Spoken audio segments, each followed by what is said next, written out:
Hello friends, I am Dr. Suresh Somyajla and welcome to my channel. Jackfruit had known to be a very beneficial fruit since a very long time.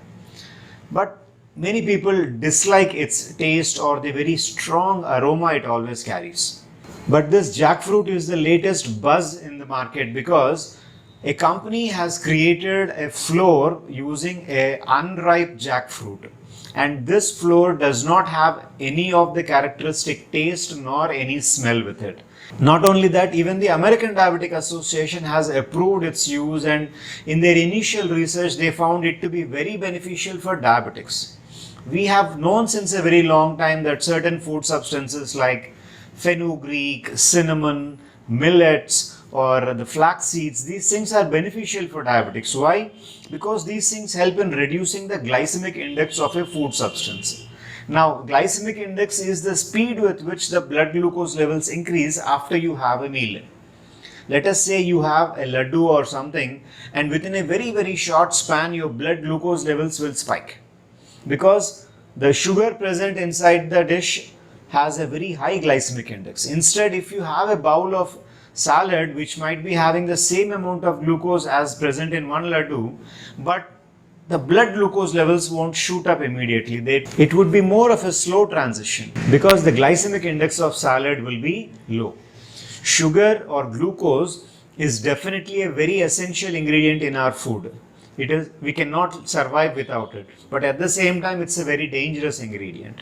Whenever we have our food and the digestion is complete and the glucose is absorbed into the blood, immediately the pancreas starts releasing the hormone insulin. This hormone insulin ensures that the glucose present inside the blood enters into the cells of the body where it is converted into energy. That is how our cells survive. But whatever extra glucose which is remaining inside the blood, that is transported to the liver. Now in the liver, it is converted into glycogen and it is stored for further use. But even the liver has a capacity. It can only store 5% of its weight in the form of glycogen. What happens to the remaining, whatever extra glucose is still coming into the liver after the 5% of glycogen is there, that will be converted into lipoproteins. Yes, the same lipoproteins which you would be seeing in your lipid profile test when you went to have your cholesterol levels tested. So you will be seeing triglycerides, you will be seeing LDL, we will be seeing VLDL, HDL. These are all byproducts of the lipoproteins and they are all fatty substances. Now, when there is too much of lipoproteins or LDL, VLDL type of lipoproteins inside the blood, that is when there would be atherosclerosis, which would lead to blockages inside the blood vessels, blockages in the brain, blockages inside the heart, increased blood pressure. There would be more chances of belly fat or visceral fat, and there will be an increased tendency for obesity.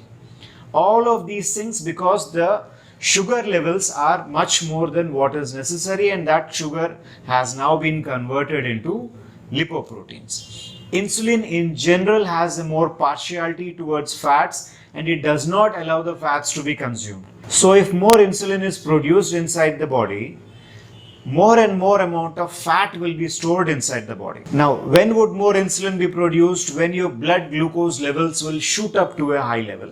That will happen when you have food with a high glycemic index. Now, the necessity to maintain the blood glucose levels in a healthier range is important for everybody, but it is more important especially for the diabetics because they are at a higher risk. Because their body already has an increased resistance to the action of the hormone insulin. That is the reason why they have become diabetic. So when the cells by themselves are resistant to insulin, more and more amount of glucose is remaining inside the blood. Now because of this, we impose a lot of diet restrictions on the diabetic patients. Many which will not be followed because they will not be able to implement the abnormal taste or the abnormal dietary habits. Let us say a person normally has 3 meals in a day and I have suggested that patient to have 6 meals instead of 3 because his blood glucose levels should not spike up. This is not a practical solution. Imagine a person working in an office taking 2 or 3 breaks for lunch in his office. Which office is going to permit it? Not only that, let us say I ask a person to have fenugreek seeds with every meal. Now that taste is not going to taste normal for the person. Or when I ask a South Indian to shift from rice to chapatis, he will never get the satisfaction of eating the food. Or when I ask a person in Delhi to convert from chapatis to millets. Now this is where the problem starts, because the transition is very difficult and in most cases it is difficult for implementation. Here is where the jackfruit flour comes into action. Because this does not have any aroma, this does not have any kind of a taste. It has a neutral taste and a neutral aroma. So whenever you add it into any food substance, it does not change its aroma or the flavor. Not only that, this is very easily mixed with the flour which you are making the chapatis, or it can be mixed with the rasam, it can be mixed with the soup or with the sambar or even with buttermilk.